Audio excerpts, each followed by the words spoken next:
boys them up in Philly there. Huff, Gamble and Huff. Them man have a sound, man.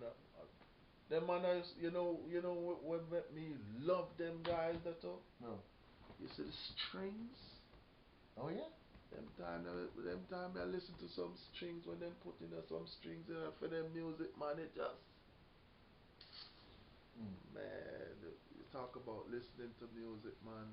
But once you love music, and it was like, oh, all right, I have a brethren that gave me some lyrics, and he wants some music. I said, what do you think about it, man? What do you think? And he just sing one line, and I said, oh, I got it now. He just give me one line. I said, man, sometimes what triggers music, sometimes it could be just a pin drop, and it's just the tone of the pin. Right there, so he gave that note for, okay, that's a chord for something. You understand? Him sing a one word, and you say, huh, okay. I said, all right, when I bring back the tune to him and him listen to it, he said, man, he made that tune just from that one thing I said. I said, yeah, man. Yeah, man. That's how the creation goes on. So, I just to clear one more thing up, you have a you played on and off with the Itals. How did that relationship come to pass? How did you get involved with it? Itals, no. Itals come in the town, and sister by the name of Mary Perkins link us up. But from way back when, Ronnie Davis was, Father bought a fiddle for me, and the only tune that I could play. And them tune, we hear them tune a long time, man. Right. And in that desert time, so from him dropping,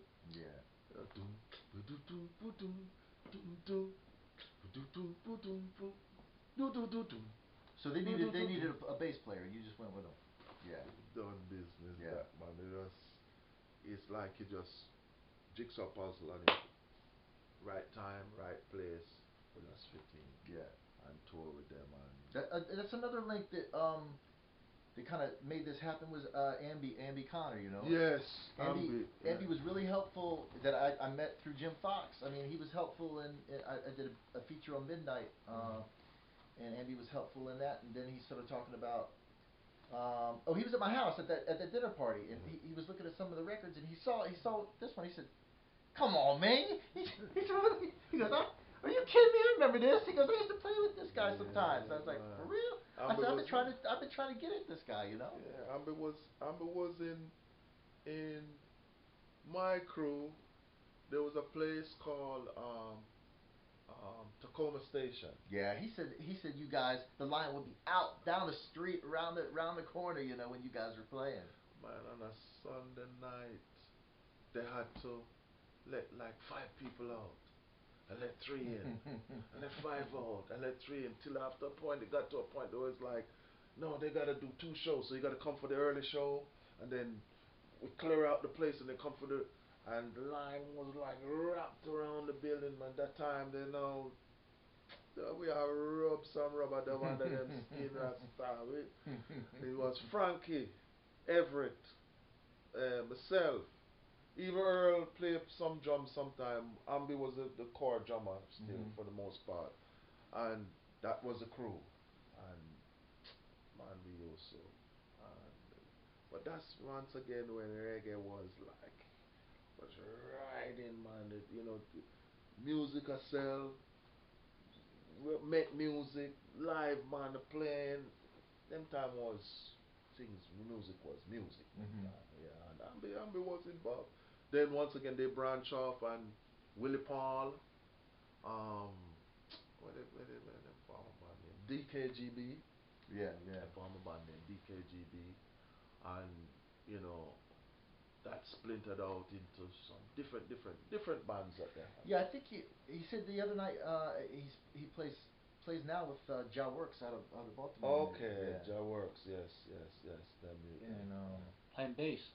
He's playing bass with Ja Works. Okay, yeah. He used to play drums, and then he just swung over to playing bass and everything like In fact, we was actually when I met Frank, the keyboard player, is like his brother-in-law because he was married to his sister. Right. So when we went down to Virgin Islands, Christiansted and Frederiksted and those places like that, you know, we would meet up, and that's when I kind of really met him. But at that time, he was like a youth, so you know, we didn't know he had that music thing, but he was doing it a long time. You know what I'm saying? He said that that you used to come to where he was living at the time. Was it St. Croix maybe? St. Croix. Yeah. Very And he said you used to do shows there, right? We used to do some right, shows right, there. Yeah, right. man. They had a hotel right across from in Christiansted. Actually, it was some guys who were from up here that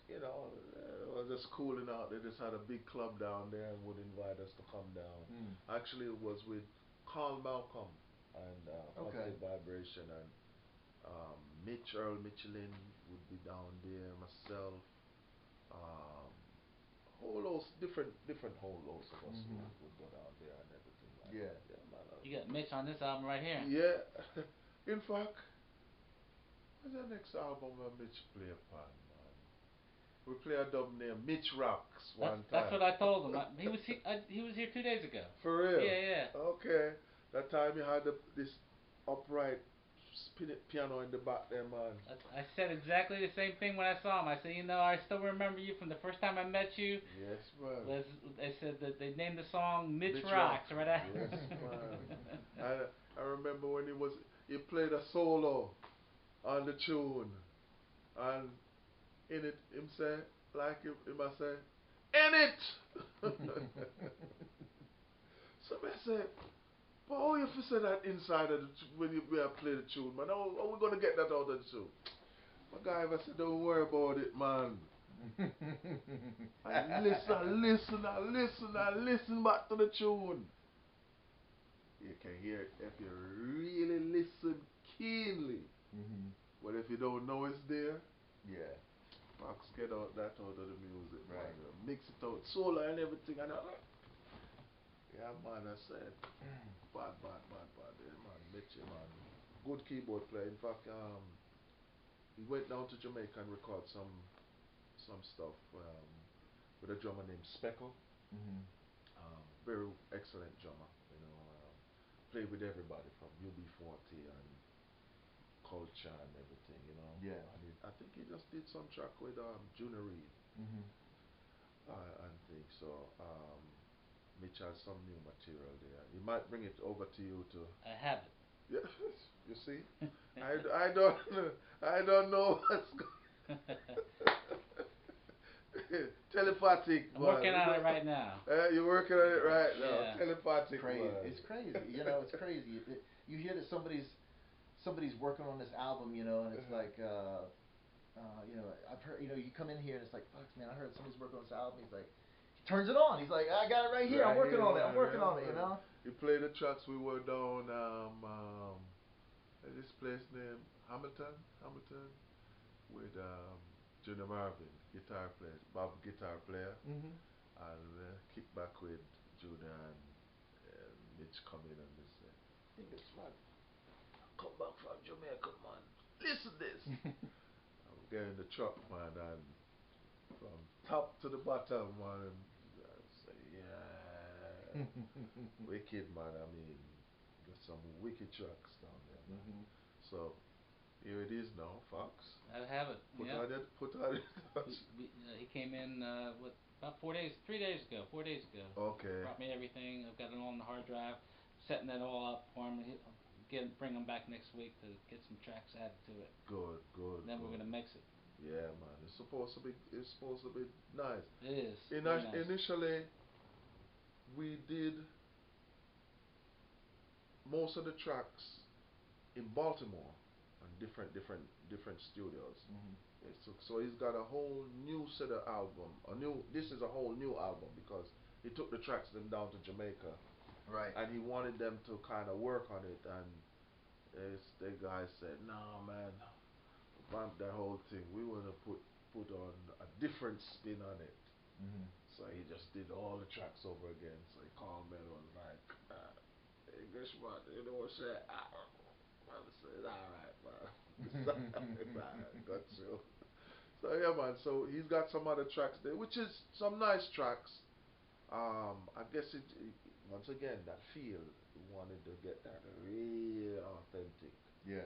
feel. So he spent some time down there. You can't just run down there and get it, man. You got to kind of relax yourself and get down, ease off and get down there and spend some time and get round with the musician and get that vibes, you know. Mhm. So trust me, I know when you listen to it, you heard the vibes, Yeah, man, it's there. It's there, man. Trust me. Yeah. You know, it's all a vibe still, you know. It's Mhm. coming all back to what we're saying about the sound, the chemistry, the musicians and everything. You know? Right. Yeah, man. All right, let me I'm gonna have to get going because I gotta get a cookout to be at with my wife and my kid. But No problem. just I'll just to tell you how I put this thing together. What I'll do is this is to be honest with you, this is like kind of like a introduction. I like to get a vibe, and make sure that we connect, and then the next 2-3 weeks, I'm gonna be on the phone to you, man, just like question after you ask Fox, because I was sending Fox like drafts of it and making sure, because I don't want to, I want the story to be, the feature to have my like fingerprint on it, but it's also I'd like to write to a certain rhythm of the artist, so that when you read it, you're experiencing it's like I'm You're gonna inside his head. I'm gonna have it'll be like the photos and track samples, and it'll be like an interactive experience. When they finish reading it, they're gonna know the whole scope of Englishman, the Englishman sound, Englishman story, Englishman's perspective on music and what Englishman is trying to do now. Yeah, man. So it's real collaborative. Wouldn't you say? Like, I must have passed like, I don't know, a bunch of drafts back to you, and then he would make comments. Like if I had something that was either factually wrong or maybe if I left something out that he thought should be in there. Because I like to be because my whole reason for doing this whole website is, this stuff's going to be preserved in perpetuity. Once it's online, people go to Google and they type in Englishman. I wonder where Englishman been, and it's going to be your story. I mean, it's probably going to be the most definitive or detailed story that people are going to come across. It's not going to be like a short little Wikipedia blurb or anything like that. It's going to be pretty detailed, in depth. Yeah. Yeah, man. Well, I give thanks for that because, like I said, there's a thing called Reggae. I have to mention that, and the brethren named Rasledge. And how things spark is just like somebody say, "How did reggae come about?" One man said, "I just play the guitar and go check it, check it, check it." Next man said, "Well, I said do the reggae," and reggae came about. And sometimes, this man has his take on it, that man has his take on it, but you never really know how it comes about. And once again, like I said, things happen by chance too. And why I mention the reggae is because sometimes the person who forged it never really gets the credit for it. It just evolves, and a person, new generation of people come and take it and run with it. And then you say to them, but how did it really get started? Yeah. And you have to dig down. So what you are doing right now is good. I say that because I remember playing at RFK Stadium with World of Girls and all different artists, and we were the reggae band on there too. And once I was going to the gig, I met this brethren by the name of Rasledge, and he plays Congo. So we're in the music now, and we're dub it, and he said, "Congo man, take a little solo." And him start, cause he's a man we play go-go, so him start give me the little go-go feel. So I say, you got reggae mixed with go-go. I call that reggae. Reggae. You know see, what? Yeah. You see, from I say reggae, Now I forget all about that. Mm. A couple of years later, Raslich come. I have a new sound called Reggae. So every time him say Reggae, somebody say, did you play with Raslich? You know, when Raslich plays Reggae. I say, ask him where Reggae comes from. That you know what, that'll be in the story. I mean, stuff like that, you know, Reggae, because I was going to ask you, you know, if go-go had an influence in your music, but I just figured it. Of course it did. Of course it did. Yeah, man. Yeah, I mean, you can't live here for this long and not. Sorry, no cut you. Yeah, like I said, yeah. I'm not get influenced. But even before Reggae, Chuck Brown, you remember when Chuck Brown, Run Joe, because Chuck Brown like him reggae too. Mm-hmm. You understand? Yeah. And even before that, before the reggae thing happened, Chuck Brown was there on the album right here, Line and Funk. So by them time there, it just, a synthesis just happened live on stage, where man play the conga, and it was, we are dubbing. I say, oh, yeah, play go-go with reggae. It's called that Reggae. So, bam. That He was said, it. I got that. Yeah, I legit. And he comes out with it 2 years later, right? He's gonna forget about that. That's a good idea. Bam! I can give you a couple more stories, you know, but even with Peter Braggs, even with that some tunes we did, you know. Mm-hmm. And man, look, there's a next one we were in Spain. Mm-hmm. And it was me and Swan, guitar player, just sitting down playing. And I see the sound man them up there, but you know my mind always thinking a certain kind of way. And we were there just jamming. And the sound man must have said to himself, you know what? You can't get this live anywhere. This is going to be a one-time thing. I know the man just goes like that. Put that shit in record and leave it like that. And we were there playing. I see them smiling like it. And I totally forgot about that. Yeah, man. I remember one tune we played, and I heard it back with some other people playing it, and I said to myself, oh, okay. I would never get credit for it, but I know where it came from. So those things happen too. But once again, you have a good engineer, just like you're just jamming. Engineer don't say nothing. Just put the thing in record. And when you say, okay guys, you ready for the session? You all warm up? They say, that's rhythm one. Leave that right there. So when you finish mix down the album, say, by the way, I have a wicked dub for you guys. Just bring out that dub there. Right. And say, what? But that's where the real playing is, because there's no barriers or nothing like that. You just play it. You're loose. You're not so tight. You're right? not constricted. You're just playing. So sometimes the engineer said to themselves, just what I wanted. You know what I'm saying? But like I said, that's how some of those things come about. You know, and some of the greatest tunes come about. You ain't gonna get out of here. You got your barbecue. We'll have plenty of time to talk. Like I said, I'll be in touch. You know, I'll start writing it this week, and I'll be calling you with questions and everything. And when do you? I want to come out and take in a live show too. If y'all gonna play like over the next couple of weeks, maybe. Okay.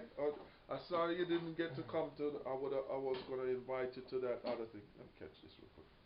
Hey Zeke. What's up, son? What's up, son? I'm at the studios doing an interview. What's going on? No, you good? Okay.